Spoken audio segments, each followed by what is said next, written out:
hello everyone आज अगस्त 13 एउटा यो म्याकबुक आएको छ यो फर्स्ट तिलिचो ट्रेकिङको लागि जानुभएको रहेछ तर यहाँ प्रब्लम के भयो भन्दाखेरि यो म्याकमा अब कहाँबाट पानी पस्यो अरे यो चार्जिङ पोर्टमा होइन अनि अब हामी एकचोटि अब यसको के प्रब्लम भएको अब यो चार्जिङ पोर्ट नै गएको हो कि अब पानीले गर्दा अब मदरबोर्डै ड्यामेज भएको हो कि के भएको अब यो हामी एकचोटि फुल डायग्नोस गरेर हेर्छौँ अब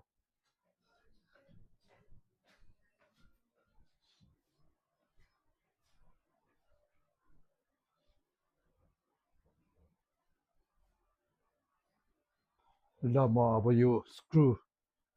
खोलेर एकचोटि भित्र हेर्छु यो बिग्रेको चार्जिङ पोर्ट हो यो भर्खरै हामीले सेटबाट निकालिसकेका छौँ अनि हाम्रो नयाँ पनि हामीले अलरेडी फिक्स गरिसकेका छौँ सेटमा ल हेर्नुहोस् है म चेक गरेर हेर्छु कि यो पोर्ट चल्छ कि चल्दैन अब यो पोर्ट चल्यो भने तपाईँको मदरबोर्ड रिपेयर गर्नु पर्दैन अब यो चेन्ज गरेर पनि चलेन भने चाहिँ तपाईँको यो मदरबोर्डमा केही न केही हेरेर त्यो चाहिँ कन्फर्म हुन्छ है ल अब म यो प्लग गरेर हेर्छु चार्जर यो प्लग गरेर हेर्छु यो डिभाइसमा तपाईँको डिजिटल केही देखिएको छ भने बुझ्नुहोस् कि यो चार्ज भयो है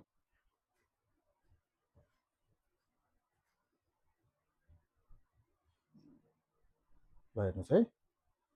यसमा आइसक्यो र इभन यसमा तपाईँले हेर्न सक्नुहुन्छ यसमा चार्ज पनि भइसकेको छ है ल हेर्नुहोस् ल यसमा चार्ज भइसकेको छ अनि ड्यामेज पार्ट भनेको यो चाहिँ रहेछ है यो चाहिँ ड्यामेज भयो भने त पुरा मजाले पानीले पुरै ड्यामेज गरिसकेको रहेछ पोर्टलाई ल यो अहिले प्रब्लम सल्भ भइसक्यो यसलाई रिपेयर गर्नु परेन मदरबोर्ड यसको चार्जिङ पोर्ट मात्रै चेन्ज गर्दा प्रब्लम सल्भ भइसक्यो ल म्याकबुक लिन आइसक्नु भएको छ उहाँले या प्लिज